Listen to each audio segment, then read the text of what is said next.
A warm welcome to you all from Warsaw, Poland. You're watching the world news on TVP World. I'm Anna Kalczyńska. Good morning.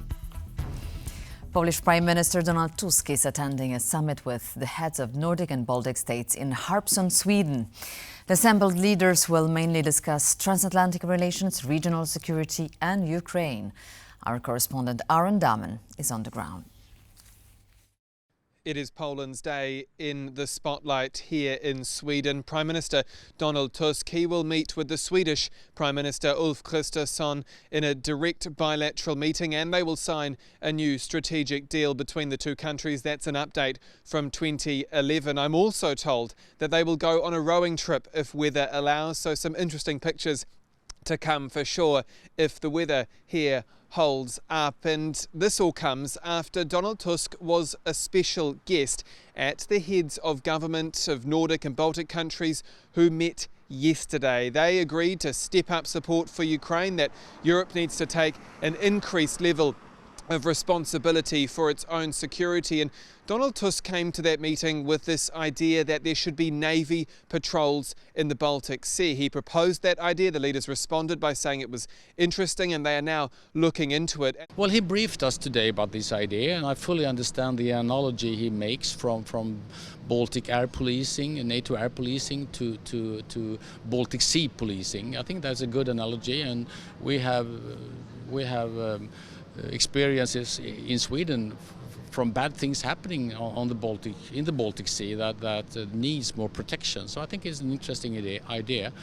Then of course it needs kind of preparations to become reality. It's a NATO decision.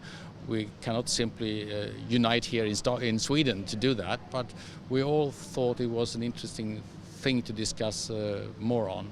And it all comes ahead of Poland assuming the rotating EU Council presidency in January. That will be significant for Poland. Donald Tusk is laying the groundwork at a time where the region faces much uncertainty. In Harpsund for TVP World, I'm Aaron Dahmen.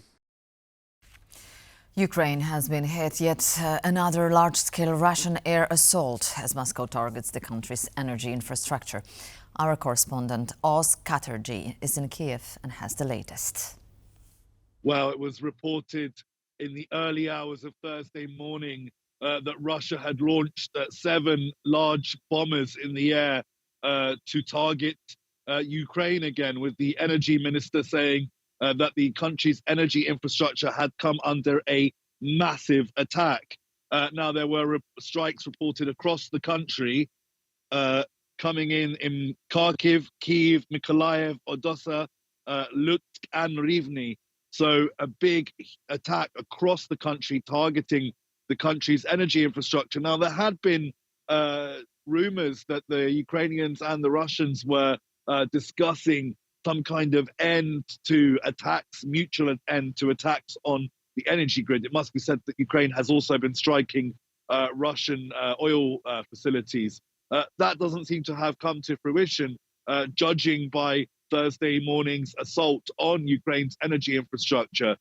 So it remains to be seen what the damage is. There's only a handful of casualties reported, so no deaths reported from this attack as of yet, but it's still early. The Ukrainian officials are still assessing the damage done to the country and done to the energy infrastructure of the country. It must be said that Ukraine's energy infrastructure has taken a massive beating over the last 2 years. And it's going to need support from its partners to make sure its energy infrastructure is able to cope with the winter to come, particularly if Russia continues these large missile attacks against the country's energy infrastructure.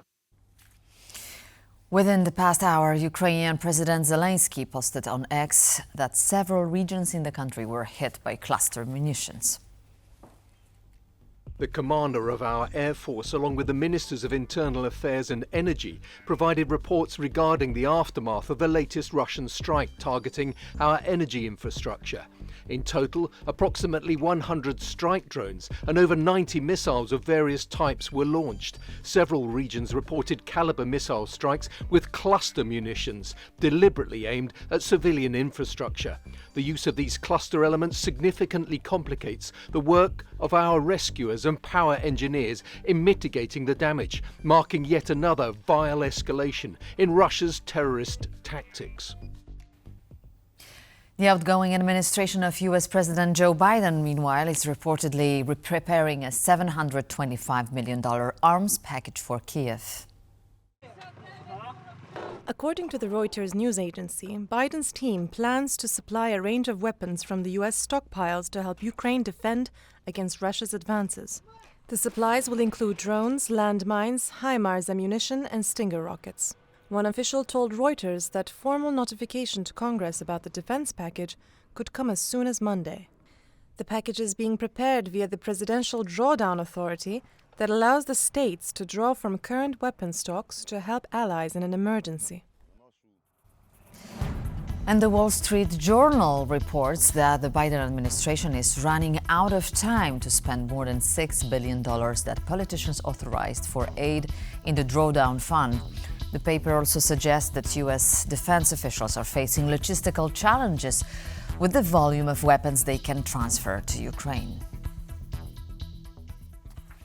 A senior White House official said yesterday that the outgoing administration wants Ukraine to lower the mobilization age for new conscripts.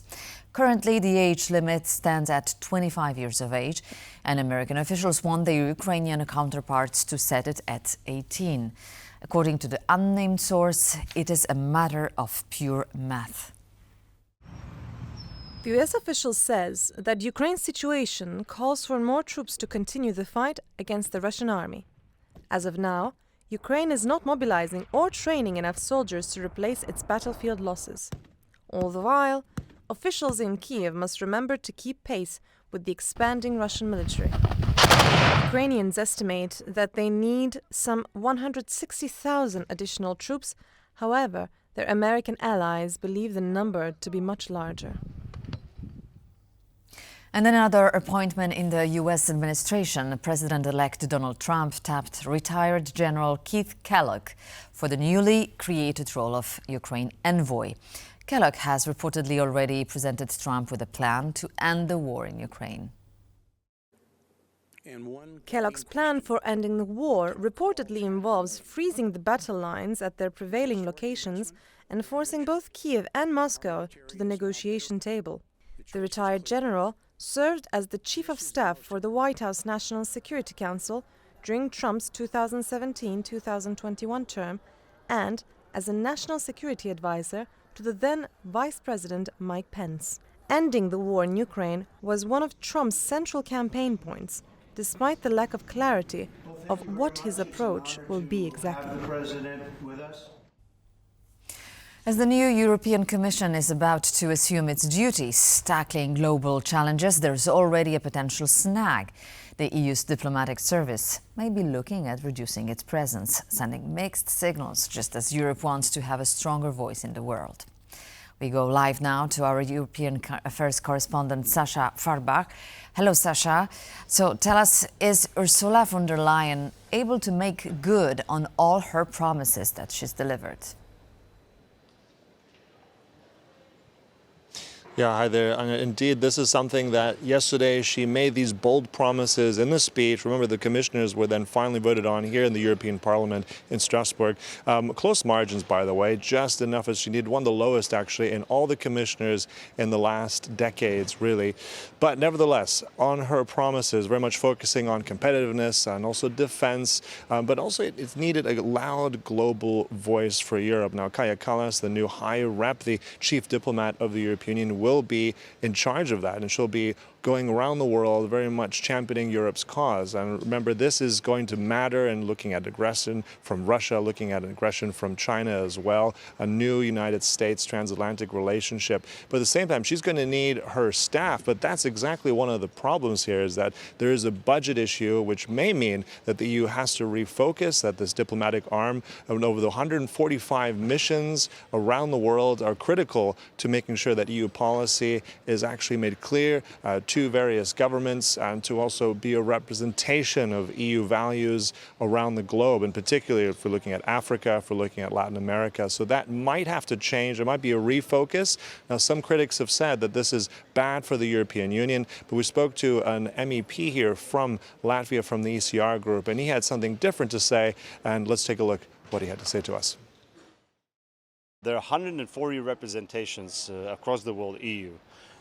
I think time to time it's healthy to have a revision, what is working, what is not working. So it's not necessarily being mathematically just slashing, but just really looking where there is really an engagement, where there's a purpose for representation to be present still, or it should be directed to maybe other countries. So I'm not necessarily saying that that is a bad thing.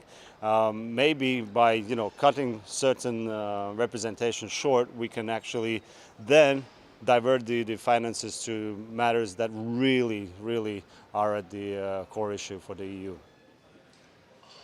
Now, in 2019, Ursula von der Leyen promised a pivot to Africa when she took over back then. Her first trip abroad to Ethiopia, that didn't end up changing too much policy and actually retreating the EU. Now the question is, will we see more retreat or a louder voice? Kaya Kallas and the EU will have to show us the way. Sasha Farbach, back to you in the studio. Thank you, Sasha, gathering the opinions in Strasbourg. The new European Commission has been approved by the European Parliament.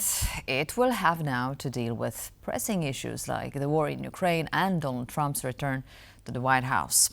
TVP World spoke to a former Spanish foreign minister about how the new Commission can increase EU defense spending.